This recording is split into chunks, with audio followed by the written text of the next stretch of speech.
In the past, prisons, or dungeons as it might be better to call some of them, had a frightful reputation. Infamous for incarcerating not only criminals, from petty thieves to murderers, but the poor and destitute alike. These were places where dark, damp, and fetid cells swarming with vermin might be the last thing you'd ever see. For if the hangman's noose didn't make short work of you, then disease probably would. Indeed, in the Middle Ages, prisoners might be tortured or simply forgotten and left to starve. Overcrowding amongst lice and fleas meant typhus, or jail fever as it was known, was rampant. From the Middle Ages up to the 19th century, jail fever was so common that imprisonment might as well have been a death sentence. There is, arguably, no prison more infamous than London's Newgate. The capital's main prison had such a notorious reputation for suffering and cruelty that, despite it being long gone, the Old Bailey Central Criminal Court now stands on the site, its name has left an indelible mark on London's dark history. This was a time when sentencing was severe, capital punishment the norm, and rehabilitation almost unheard of. Public executions in front of boisterous crowds of tens of thousands to witness the ghoulish spectacle of a public hanging continued until 1868, when they were confined to the prison's yard. The bodies of executed criminals were interred under a stone-flagged passageway with the macabre name Dead Man's Walk. If penal servitude in Newgate wasn't punishment enough, you'd not only find yourself crowded into a cell with many other prisoners, but they'd steal the rags off your back. For here you were fleeced of what little money you might have, for even the humblest of straw to lie on as a barrier, of sorts, from the filthy floor, and warders extorted money for food, and even to be released from shackles. But, as you will find out today, including a contributory account by the Victorian journalist Henry Mayhew, writing in the 1860s, whilst life in Newgate was terrible, it wasn't all bad for hardened criminals. The prison was so corrupt that not only could convicts pay wardens for illicit alcohol to get themselves drunk, if they had the money to afford bribes, they could even have their wives, profligate women, visit for a night of debauchery. Before we move on, if you're interested in history like this, and you want to find out more about what life was really like for people in the past, please consider subscribing for more content. If you'd like to support what we make for you, check out the description for links to ways you can help us continue bringing the past alive. It has been said of Newgate that it is massive, dark, and solemn, arrests the eye and holds it. A stranger in the capital would fix on it at a glance, for it is one of the half-dozen buildings in this wilderness of bricks and mortar which have a character of all the London prisons, except the Tower. It alone has an imposing aspect. In its strong and impressive architecture, as well as in its own eventful history, it rises in stern grandeur above all the other prisons in England. Let us take a glance into the chronicles of London to learn the past reminiscences with Newgate in bygone times. In the 12th century, Henry II instituted legal reforms that gave the Crown more control over the administration of justice. He required the construction of prisons, where the accused would stay while royal judges debated their innocence or guilt and subsequent punishment. In 1188, Newgate was the first institution established to meet that purpose. A few decades later, in 1236, in an effort to significantly enlarge the prison, the king converted one of the Newgate turrets, which still functioned as a main gate into the city, into an extension of the prison.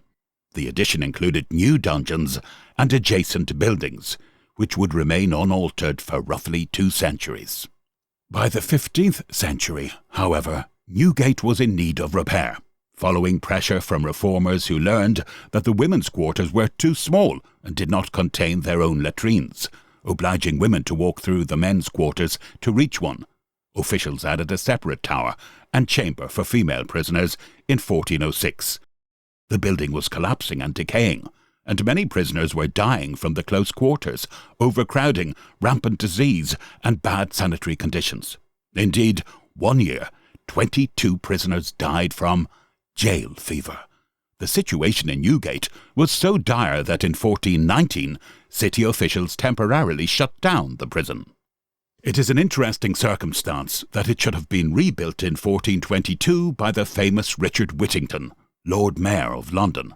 Stowe records, "It was built by an Act of Parliament granted by Henry VI to the executors of Richard Whittington to re-edify the jail of Newgate, which they did with his goods." It was the common jail for the county of Middlesex, but was not so large and commodious as the present building. It was situated on the north side of Newgate Street, with its front looking down the Old Bailey instead of being in a line with it as now. The edifice was of an ornamental style, similar to a triumphal entrance to a capital, crowned with battlements and towers, and adorned with statues, having a wide arch in the centre for carriages, similar to Temple Bar, with a postern in the north side for foot passengers as seen in the engraving. There was a new central hall for meals, a new chapel, and the creation of additional chambers and basement cells with no light or ventilation. There were 3 main wards: the master's side for those who could afford to pay for their own food and accommodations, the common side for those who were too poor, and a press yard for special prisoners. The king often used Newgate as a holding place for heretics, traitors, and rebellious subjects brought to London for trial. The prison housed both male and female felons and debtors. Prisoners were separated into wards by sex. By the mid-15th century, Newgate could accommodate roughly 300 prisoners. Though the prisoners lived in separate quarters, they mixed freely with each other and visitors to the prison. This old jail was gutted by the Great Fire of London in 1666, which extended from Billingsgate to St. Dunstan's Church near Temple Bar and destroyed above 12,000 houses, the damage being estimated at 10 millions. As most of those houses were built of wood, they were burned down to the ground, but the walls of old Newgate, being of solid granite, survived that catastrophe. In 1769, a new prison was constructed to an architecture terrible design intended to discourage law-breaking. The building was laid out around the central courtyard and was divided into 2 sections: a common area for poor prisoners and a state area for those able to afford more comfortable accommodation. Newgate, as well as the other jails in England and the continent, was in a deplorable condition. In the words of John Howard, an 18th-century prison reformer, "The prisoners were kept in close rooms, cells and clammy dungeons, 14 or 15 hours out of the 24. The floors of some of those caverns were very damp. In some of them there was an inch or 2 of water, and straw or miserable bedding was laid on the floors. There were seldom any bedsteads in them, and the air was offensive beyond expression." Howard further observes, "My readers will judge of the malignity of the air when I assure them that my clothes were, in my first journeys, so offensive that, when in a post-chaise, I could not bear the windows drawn up, and was therefore obliged to travel commonly on horseback.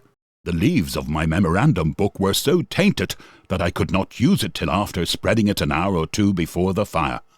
I did not wonder that in these journeys my jailers made excuses, and did not go with me into the felons' wards." Jail fever was then very prevalent, in consequence of cleanliness and ventilation being generally neglected. Howard observes, "From my own observations in 1773, 1774, and 1775, I was fully convinced that more prisoners were destroyed by it than were put to death by all the public executions in the kingdom." He further observes, "A cruel custom obtains in most of the jails, which is that of the prisoner demanding of the newcomer garnish, footing, or, as it is called in some London jails, chummage. Pay or strip are the fatal words.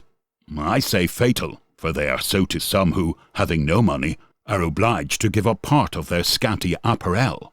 If they have no bedding or straw to lie on, they contract diseases which often prove mortal." At this time, criminals were treated with far greater severity than in the 19th century, and desperate crimes were much more frequent. Many of the prisoners before trial, as well as after sentence, were loaded with heavy irons by night and day, against which Howard protested. Townsend says, "In the early part of my time, such as from 1781 to 1787, where one prisoner is convicted now, I am positively convinced there were 5 then. We never had an execution wherein we did not grace that unfortunate gibbet with 10, 12, or more persons. And on one occasion I saw 40 at once, but this unfortunate slaughter did no good at all. The more hangings there were, the more hardened and desperate the criminals became." Highway robberies were then rife on Hounslow Heath, Blackheath, Finchley Common, Wimbledon Common, and on the Rumford Road. Townsend states, "I have been in Bow Street in the morning, and while I was leaning over the desk heard 3 or 4 people come in and say, 'I was robbed by 2 highwaymen in such a place. I was plundered by a single highwayman in such a place.'" By means of the horse patrol which Sir Richard Ford planned, people now travel safely.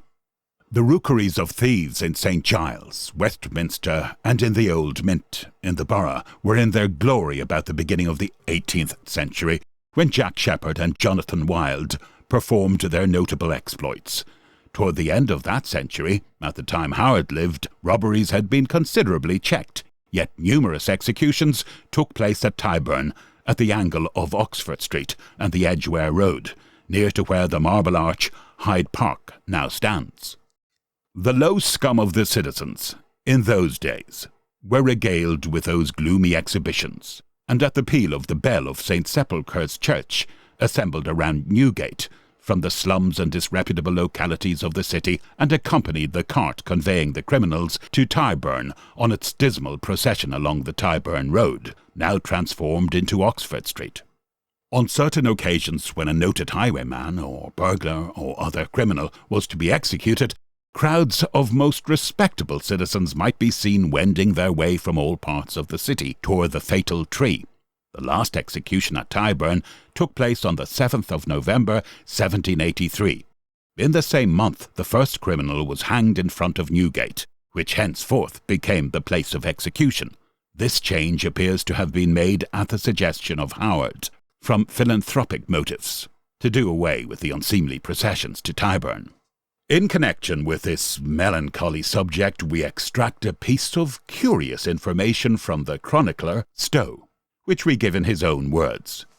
"Only let it be added that Mr. Robert Dow, merchant tailor, that deceased 1612, appointed the sexton, or bellman, of St. Sepulchre's, to pronounce solemnly 2 exhortations to the persons condemned, for which and for ringing the passing bell for them as they were carried to the cart by the said church, be left to him 26 shillings, 8 pence, yearly, forever. The exhortation to be pronounced to the condemned prisoners in Newgate the night before their execution: 'You prisoners that are within, who, for wickedness and sin, after many mercies shown, you are now appointed to die tomorrow, in the forenoon.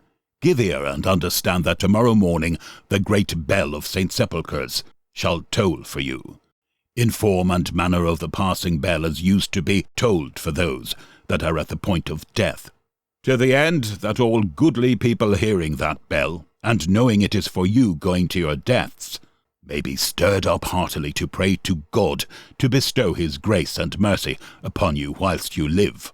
I beseech you, for Jesus Christ, his sake, to keep this night in watching and prayer for the salvation of your own souls, while there is yet time and place for mercy, as knowing tomorrow you must appear before the judgment seat of your Creator, there to give an account of all things done in this life, and to suffer eternal torments for your sins committed against him, unless upon your hearty repentance you find mercy through the merits, death, and passion of your only mediator and advocate, Jesus Christ, who now sits at the right hand of God to make intercession for as many of you as penitentially return to him. The admonition to be pronounced to the convicted criminals as they are passing by St. Sepulchre's Church to execution: All good people, pray heartily to God for these poor sinners who are now going to their death, for whom this great bell doth toll. You that are condemned to die, repent with lamentable tears. Ask mercy of the Lord for the salvation of your own souls through the merits, death, and passion of Jesus Christ, who now sits at the right hand of God to make intercession for as many of you as penitentially return unto him. Lord, have mercy upon you. Christ, have mercy upon you. Lord, have mercy upon you. Christ, have mercy upon you. Writing in 1777, Howard states that the total number of executions for the previous 23 years had been 678, and the annual average was 29 or 30. He remarks, I could wish that no person suffered capitally but for murder, for setting houses on fire, and for housebreaking, attended with acts of cruelty. The highwayman, the footpad, the habitual thief, and people of this class should end their days in a penitentiary house rather than on a gallows. That many cartloads of our fellow creatures are, once in 6 weeks, carried to slaughter is a dreadful consideration. And this is greatly heightened by reflection, that with proper care and proper regulation, much the greater part of these wretches might have been made into useful members of society, which they now so greatly dishonour in the sight of all Christendom. We have reason to believe that the original Newgate jail, in the general arrangements of its cells and wards, was similar to the building erected in its place, but less commodious. It was seldom visited by the sheriffs and magistrates, who did not like to venture within the wards, lest they should soon be in their graves. And no government inspector was appointed till the year 1777. Howard informs us, in many jails and in most bridewells, Newgate included, Bridewell was a synonymous name for a large prison, and originated from Henry VIII's palace of the same name. There is no allowance of bedding or straw to lie in, and if by any means they, the prisoners, get a little, it is not changed for months together, and is almost worn to dust. Some lie on rags and others on the bare floor. The keepers told him, the county allows no straw, and the prisoners have none but at their cost. Stimulated by the noble philanthropy of Howard, a large new prison was erected by the magistrates of the city, from designs furnished by George Dance, the city architect. It was set on fire during the Protestant riots of 1780 by an infuriated mob, led by Lord George Gordon, but afterwards repaired. The interiors of the side wings have also been recently changed, yet the outer walls still stand as massive as ever, and will possibly do so for many centuries to come. When writing an account of the present venerable prison of Newgate, then nearly erected, Howard observes that there was no alteration since his former publication. In 3 or 4 rooms there were nearly 150 women crowded together, many young creatures with the old and hardened, some of whom had been confined upwards of 2 years. On the men's side there were many boys of 12 or 14 years of age. In the men's infirmary there were only 7 iron bedsteads, and at my last visit, there being 20 sick, some of them naked, and with sores in a miserable condition, lay on the floor with only a rug. There were 4 sick in the infirmary for women, which is only 15 feet and a half by 12, has but 1 window and no bedsteads, the sewers being offensive, and the prison not whitewashed. Unless room be given for the separation of the prisoners, and a reform be made in the prisons, an audacious spirit of profaneness and wickedness will continue to prevail in the lower class of the people of London. In 1787 there were in Newgate 140 debtors and 350 criminals, total 490.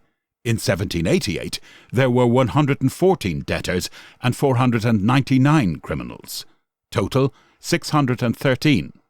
From which time to 1810, a space of 23 years, Newgate continued in a wretched misguided condition. The number of prisoners was increasing, and there was no proper classification of them.